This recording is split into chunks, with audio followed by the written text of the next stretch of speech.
lane. He's played it before this season, but for now, just to hover. Yeah, it's not a troll. It definitely could be something they decide to do, especially with all the 80 carry bans we've seen. But gonna switch it up and go for the Jhin instead. Kind of an interesting one. We'll see what kind of build he goes for, especially what kind of runes he picks up. Kai'Sa's pretty short range, so he's been an awesome dude for so much of the summer. Every time we see him on a marksman, a role that he says he can flex easily to because of his past, you're only as good as your last game. Let's see how Kai'Sa will do in the last game here for Viper in this series. For a turret dive if the minion wave is built up. Very hard to build a minion wave up against Cho'Gath. There's 3 AoE farming abilities. But let's talk about the other jungler. Tarzan waiting his moment. They want to get Nova. Look at that early flash, though. It might not be enough as the Binding Flash comes in for Morgana. He's ticking down, and that's going to be enough. First blood goes to Lahed. Gonna start off with that Righteous Glory up in the top side for the Cho'Gath. We've seen that a lot, especially against melee up in the top side. Guys that are not melee, but you know, 80 attackers up in the top side, such as the Gnar. Teddy's level 6 here, doesn't have ult. Oh, but Tarzan coming in here is going to ult the Tom Kent. It is going to be perfect. The Tilling Smite onto Teddy. That is going to be a dead Teddy, but also Nova trying to get the follow-up kill on a Viper. It's not going to happen. And domination already in the bot lane. He didn't have Ignite, so he wasn't actually able to kill the Kai'Sa. Would have been able to pick up a kill there. It's mid lane. Toby is going to flash away, but Umti is going on in. That's going to be the dunk there. Handed on over to Oriana because they almost knew that Chovy was going to want to pick the Zoe, and they say, you're going to have to with the control of the map, they just want to get the next Drake out there. Unfortunately, it Kai'Sa uses very, very well. But before those items are done, how much map control is there going to be for Jhin Air is the big problem for Griffin. Looking for the bubble, but the outplay there from Grace. He's looking to get the solo kill, and Tarzan not going to be there in time. Finally gets there. There's the ultimate, and Toby comes out. But the Abyssal Voyage, Tarzan trying to stop him. Toby nowhere to go after the portal jump is going to go down. We trade it 1 for 1. A very on-the-edge fight there. Top side, Wits and Gnar going to be a very happy lane to jungle around for the Skarner. Here comes a teleport for Teddy, and I imagine the Rift Herald soon to follow. Weird, but Umti did get it. And again, once he's first pick by the side of Griffin, still trying to work out that power level for that champion. Umti, as I mentioned, just gonna help Zoan zone out and use the Rift Herald down on the bottom side. Meanwhile, also pushing the mid lane. So with Kai'Sa top and Viper with no, you can lock people down with all that hard CC. You're going to get a paddle start of the face, regardless of where she's at in farm. Comes an Abyssal Voyage, but it's trying to hit this turret and maybe even dive. Okay, 4-on-1 here. This is kind of unfair, but Sword, he's tanky.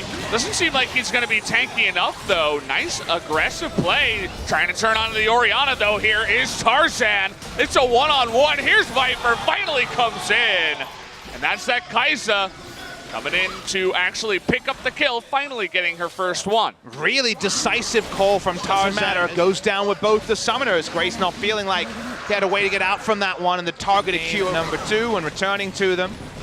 Wow, Drake the third spawn. My kingdom for 3 Infernals, says Jhin. I suppose when you do have the Jhin, you need a little bit more of that Baron damage, but he does his own crits. He's got his own built-in smite, especially as the game goes long, so gonna try to avoid that getting stunned. Speaking of which, trying to go here on a Nova. Wasn't expecting this. Teddy's gonna get really low. The immediate devour. There's the cleanse onto that trouble bubble too. Here comes Sword looking for it. He's gonna Righteous Glory in, but eats way too much damage. Questionable shockwave there, but just chipping down the Cho'Gath a little. This 3-item spike from Grace, he'll take most of his health bar with just a QSS for defense. That's why he's actually going for the stopwatch here. Just try to hope to live. It's going to be all about execution, Valdez. They're looking for Sword. He does have his flash. Thinking about it, but now looking for the counter engage here. But Tarzan is going to be pulled on in. The binding will land here. Sword is getting relatively low. Got to be careful about that. One more crit would do it. Trying to snipe him down. Finally, the curtains are open for the first time this game, I believe. And the Cho'Gath, either way, is going to survive on the back end. Shockwave, I guess just not going to happen. Griffin much like KT, I feel like they're one of the better teams at just stalling out and waiting.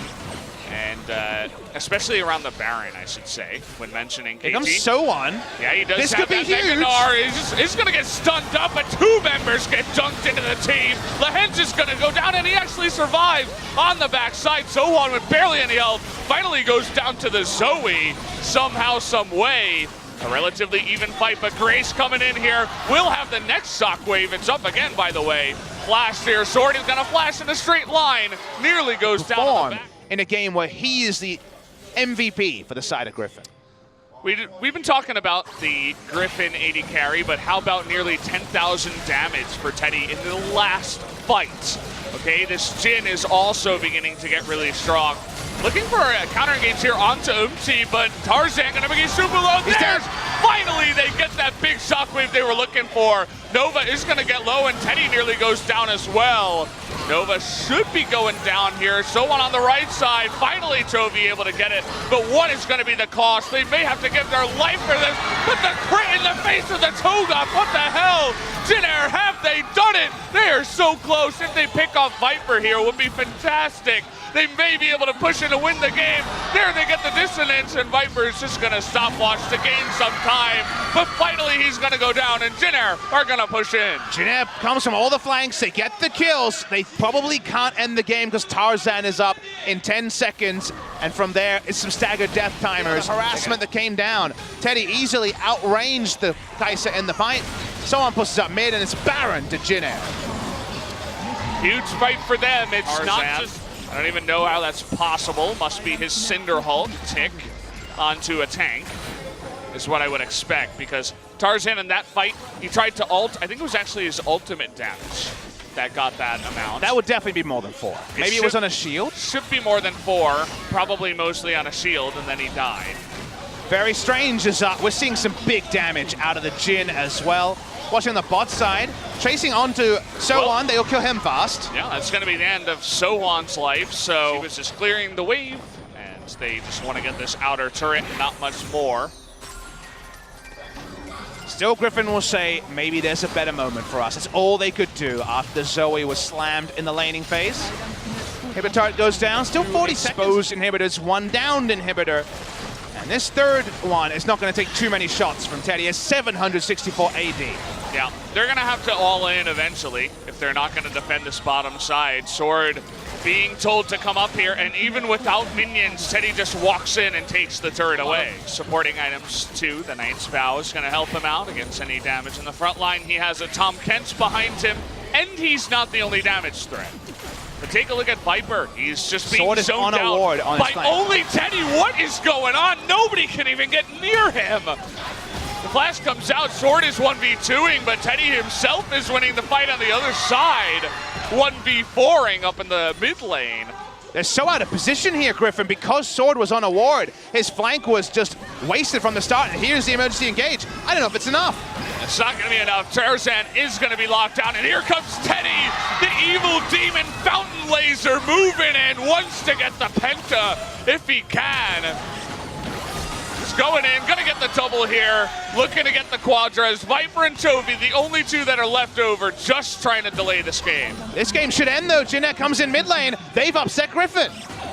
That they have. Umti and Nova just going to stop the backs. It's not their job to win the game. Trying to stop the TP. Doesn't look like it's going to matter. It's going to be interrupted anyway. And there you have it, guys. Jhin Air gets the 2-1. No, wait. Inhibitor. Oh, man, they don't just yet. Trying to deny this. Hold the phone, guys. The inhibitor is going to go down. And it looks like now they're going to be able to take the 2-1 victory. Congratulations to Jhin Air Greenwings. Huge cheers from the Jhin Air fans. This means they are level with MVP when it comes to that relegation battle for the side of Griffin. It looked like that easy 2-0. Surely they beat Jhin Air, but because they've never had to be clutch in the stretch, every sports fan knows that analogy of needing to win in the business end of the season.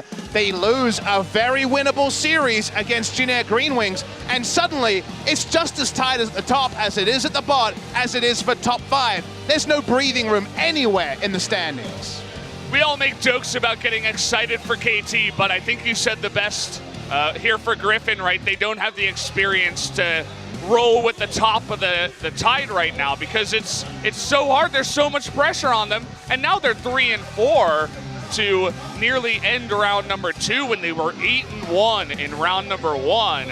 This team kind of falling apart at the hinges. First it was Afrika, KT, and then Genji, and we're like, okay, you know, that's acceptable, it's excusable. We're going to have all sorts of memes and all sorts of negative stuff sent their way. You lost to Jin, what a disgrace. You also played the Teemo and won with it. You didn't win with your other strategies. Are you just a one-note Teemo team? And they should know that those things are, of course, less than half the truth. But will they know that in just a few days in a must-win series against SK Telecom T1? Young players, so many players at 17, and rookies when it comes to the LCK stage. There's no way to know, Valdez. That match is going to be so interesting and illuminating. Deserved win, because Griffin not showing up, Jin showing up in a gigantic way, and CV Max is giving them the lecture.